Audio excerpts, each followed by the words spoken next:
지금 얼마를 법니까? 1년 전과 비교해서 달라졌습니까? 3년 전은요? 5년 전은요? 솔직하게 말해 보십시오. 수입이 조금 늘었더라도 삶의 수준은 크게 달라지지 않았을 겁니다. 통장 잔고는 비슷합니다. 쓰는 방식도 비슷합니다. 걱정하는 내용도 비슷합니다. 심지어 걱정하는 방식도 비슷합니다.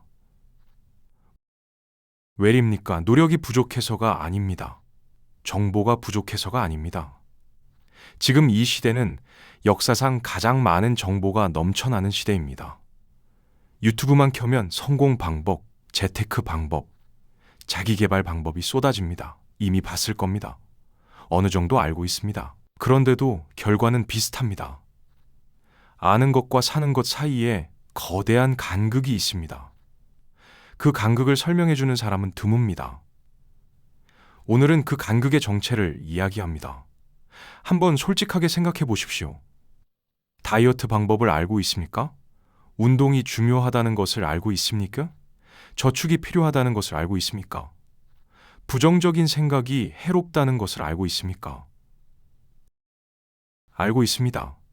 그런데 하지 않습니다. 혹은 시작했다가 멈춥니다. 이게 반복됩니다. 이게 의지 부족입니까?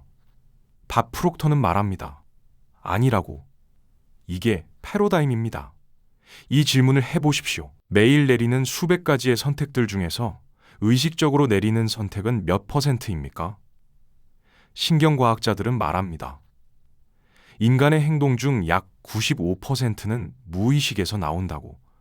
5%만이 의식적인 선택입니다. 나머지 95%는 자동입니다. 생각하고 있다는 느낌이 들 때도 그 대부분은 오래된 패턴의 반복입니다.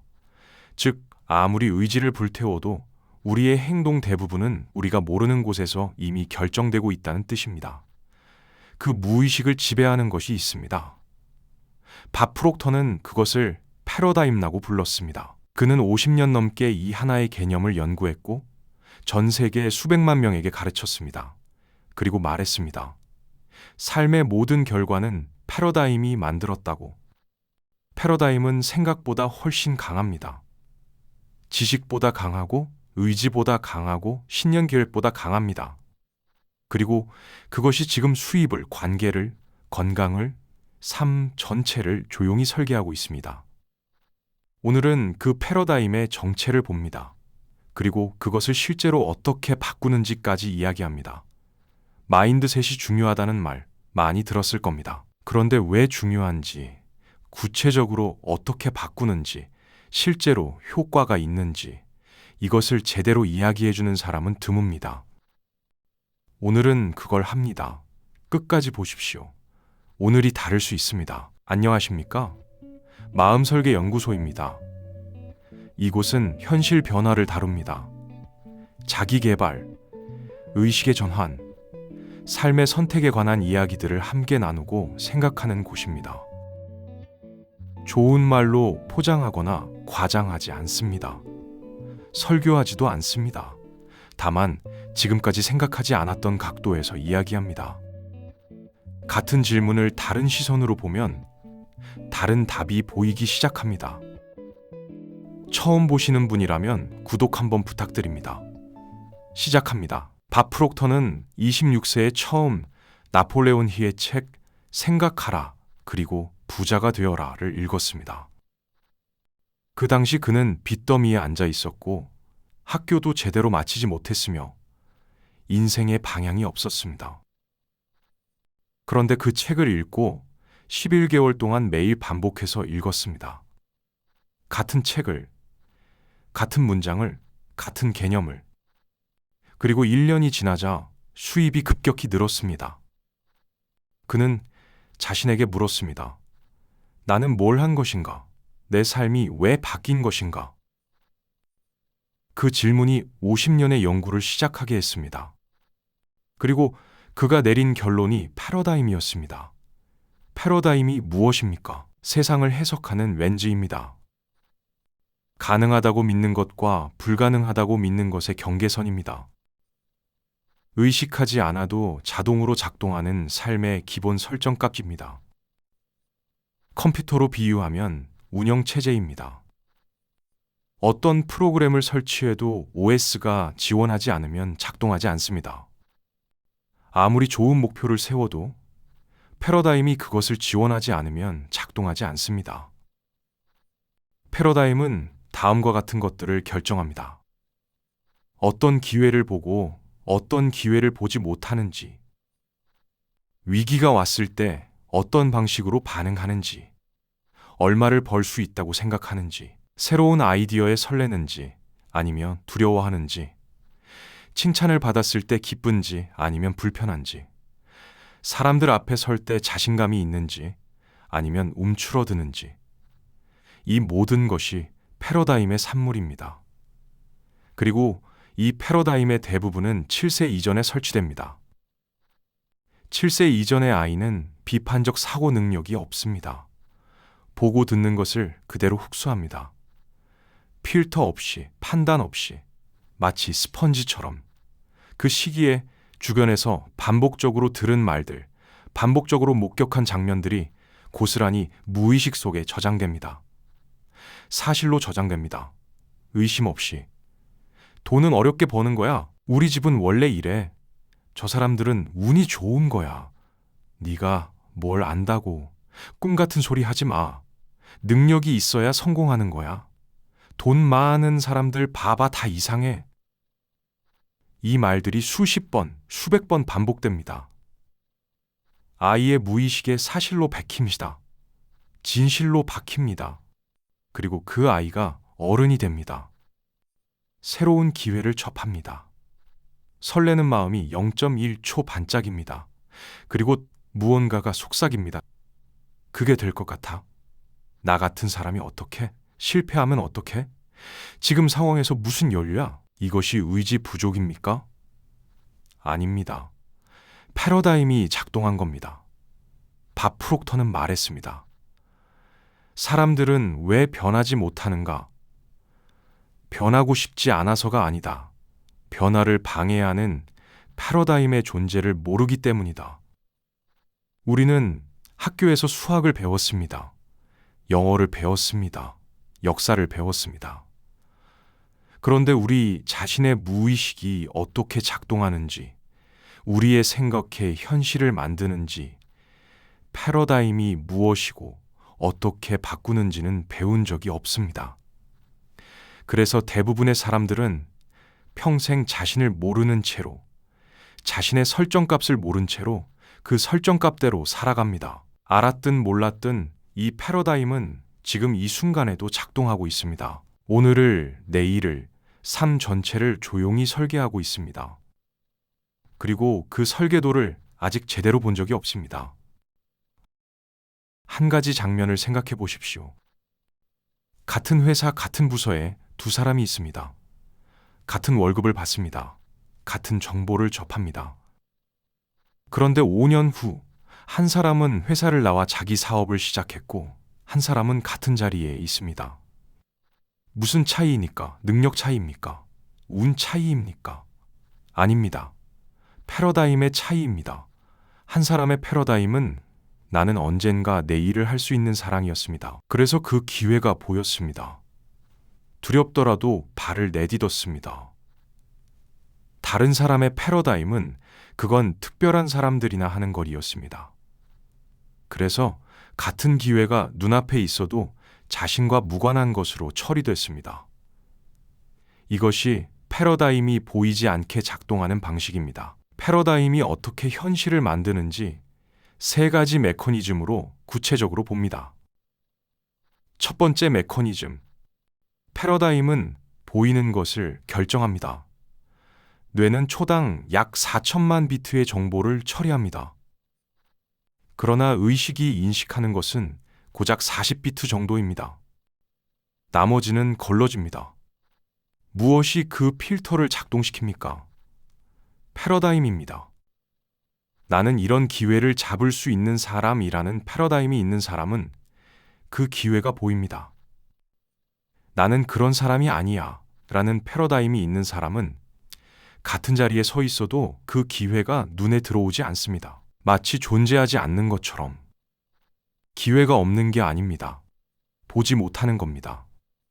아이디어가 없는 게 아닙니다. 그 아이디어를 실현 가능한 것으로 해석하지 못하는 겁니다. 이것이 첫 번째 메커니즘입니다. 같은 환경에서 어떤 사람은 기회를 보고 어떤 사람은 위기만 보는 이유입니다. 두 번째 메커니즘. 패러다임은 행동 방식을 자동으로 결정합니다. 사람은 자신의 패러다임과 일치하는 방식으로 행동합니다. 중산층 사랑이라는 패러다임이 있다면 아무리 돈이 많이 생겨도 중산층처럼 소비합니다. 항상 바쁜 사람이라는 패러다임이 있다면 시간이 생겨도 어딘가에서 바빠집니다. 능력이 부족한 사람이라는 패러다임이 있다면 성공해도 그것이 운이었다고 치부합니다. 돈이 항상 부족한 사람이라는 패러다임이 있다면 돈이 생겨도 곧 쓸 이유가 생깁니다. 고장이 납니다. 청구서가 나옵니다. 누군가 빌려달라고 합니다. 이것이 의지의 문제가 아닌 이유입니다. 패러다임이 무의식 속에서 자동으로 그 방향으로 행동하게 만드는 겁니다. 세 번째 메커니즘, 패러다임에는 자동복 시스템이 있습니다. 밥 프록터가 특히 강조한 개념입니다. 패러다임은 현재 상태를 유지하려는 강력한 힘이 있습니다. 마치 항온동물이 체온을 일정하게 유지하려는 것처럼 패러다임은 현재의 삶의 수준을 일정하게 유지하려 합니다. 전문 용어로 항상성이라고 합니다. 몸이 체온을 36.5도로 유지하려 하듯 무의식은 삶의 수준을 설정된 값으로 유지하려 합니다. 로또 당첨자 연구들이 이것을 보여줍니다. 갑자기 수십억이 생겼지만 패러다임은 여전히 나는 이 정도의 사람으로 설정되어 있습니다. 무의식이 그 설정값으로 돌아오도록 행동을 유도합니다. 쓰게 만들고 잃게 만들고 결국 원래 수준으로 돌아오게 합니다. 그래서 로또 당첨자 중 상당수가 수년 내에 경제적으로 원래 상태로 돌아간다고 합니다. 반대도 마찬가지입니다. 부유한 패러다임을 가진 사람들은 사업에 실패하거나 전 재산을 잃어도 다시 부자가 되는 경우가 많습니다. 패러다임이 나는 부자다로 설정되어 있기 때문입니다. 무의식이 그 상태로 복구하도록 작동합니다. 이것이 핵심입니다. 외부 조건보다 내부 패러다임이 먼저입니다. 패러다임이 바뀌지 않으면 외부 조건을 아무리 바꿔도 결국 원래 수준으로 돌아옵니다. 그리고 패러다임이 바뀌면 외부 조건이 따라서 바뀝니다. 이 순서가 중요합니다. 밥 프록터는 이렇게 말했습니다. 환경은 패러다임의 물리적 표현이다. 지금 주변을 보십시오.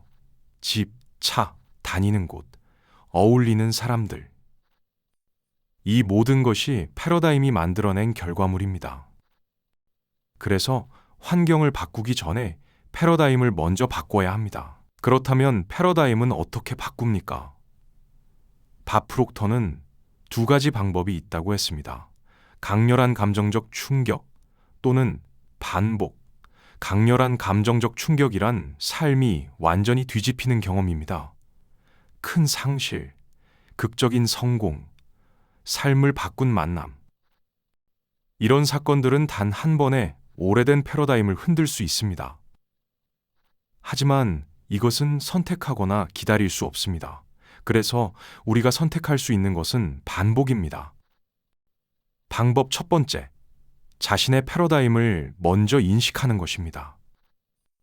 하루를 보내면서 어떤 생각이 자동으로 올라오는지 관찰하십시오. 돈 이야기가 나올 때 어떤 감정이 자동으로 일어납니까? 성공한 사람을 볼 때 첫 번째로 드는 생각이 무엇입니까? 새로운 기회 앞에서 설레는 마음이 드는지 아니면 먼저 안 되는 이유가 떠오르는지 이 자동 반응들이 현재의 패러다임을 보여줍니다. 보지 못하면 바꿀 수 없습니다. 알아야 바꿀 수 있습니다. 인식이 생기는 것 자체가 변화의 시작입니다. 이름을 알면 볼 수 있습니다. 볼 수 있으면 선택할 수 있습니다. 방법 두 번째, 원하는 패러다임을 감정과 함께 반복 입력하는 것입니다. 밥 프록터는 확언을 강조했습니다. 그러나 조건이 있습니다. 단순히 입으로 읽는 것이 아니라 감정이 반드시 함께해야 합니다. 나는 풍요롭다라는 문장을 불안과 함께 읽으면 효과가 없습니다. 그 문장을 읽으면서 실제로 그 상태가 된 것처럼 느끼는 것이 핵심입니다. 몸으로 느끼는 것입니다. 타이밍도 중요합니다. 아침에 일어나서와 밤에 자기 전, 이 2시간에 뇌는 세타파 상태에 있습니다. 세타파 상태에서는 무의식의 문이 가장 열려 있습니다. 이 시간에 입력된 것이 가장 깊이, 가장 빠르게 무의식에 새겨집니다. 구체적으로 어떻게 합니까? 원하는 상태를 현재 시제로 긍정 문장으로 적어 보십시오. 나는 돈에 대해 편안함을 느낀다. 나는 새로운 기회를 자연스럽게 인식한다. 나는 풍요로운 삶을 살고 있다. 그리고 이 문장들을 아침 저녁으로 소리내어 읽으면서 그 상태가 실제로 된 것처럼 느껴보십시오. 처음엔 어색합니다. 그게 정상입니다. 반복할수록 달라집니다. 방법 3번째. 패러다임이 바뀌길 기다리지 말고 행동을 먼저 선행하는 것입니다. 완전히 바뀐 다음에 행동하겠다는 생각은 함정입니다.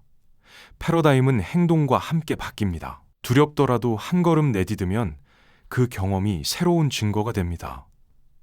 그 증거가 더 많이 움직일수록 더 많은 증거가 쌓이고 패러다임은 조금씩 업데이트됩니다. 변화를 기다리지 말고 변화를 만드십시오. 밥 프록터가 26세에 책 한 권을 11개월 동안 매일 읽었던 것처럼 방법이 특별한 게 아니었습니다. 반복이 특별했습니다. 그 반복이 무의식에 새로운 설정값을 심었습니다. 한 가지 더. 매일 어떤 정보를 반복적으로 접하는지도 중요합니다. 매일 뉴스에서 경제 위기, 취업난, 사기 사건만 보고 있다면 그것이 무의식에 쌓입니다. 매일 듣는 음악, 읽는 글, 어울리는 사람들이 패러다임을 형성합니다. 어떤 것을 반복적으로 입력하느냐가 무의식 설정값을 만들어갑니다. 의식적으로 선택하십시오. 한 가지 질문을 드리겠습니다. 지금 삶에서 반복되는 패턴이 있습니까? 늘 비슷한 수준에서 맴도는 수입, 늘 같은 지점에서 막히는 관계, 늘 비슷한 이유로 그만두게 되는 것들, 늘 같은 방식으로 반응하는 감정들. 그것이 우연이 아닙니다. 그것이 패러다임입니다. 밥 프록터는 말했습니다. 현재 결과는 과거 패러다임이 만든 것이다. 미래 결과는 지금 가진 패러다임이 만들 것이다. 이 말이 처음엔 무겁게 들릴 수 있습니다. 그러나 그 패러다임은 스스로 선택한 것이 아닙니다. 아무것도 모르던 시절, 판단조차 할 수 없던 시절에 설치된 것입니다. 잘못이 아닙니다. 하지만 이제 알았으니 선택이 생겼습니다. 다른 각도에서 읽으면 이것은 희망입니다.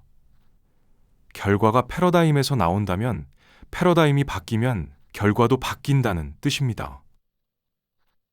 조건이 바뀌길 기다릴 필요가 없습니다. 운을 기다릴 필요도 없습니다. 더 좋은 직장, 더 유리한 환경이 먼저가 아닙니다. 지금 당장 내 안에서 시작할 수 있습니다. 그리고 이것이 밥 프록터가 평생 가르친 핵심입니다. 그는 말했습니다. 원하는 모든 것은 이미 가능하다. 단지 패러다임이 그것을 불가능하다고 말하고 있을 뿐이다. 불가능한 것이 아닙니다. 패러다임이 불가능하다고 해석하고 있는 것입니다. 그 해석을 바꾸면 가능성이 보이기 시작합니다.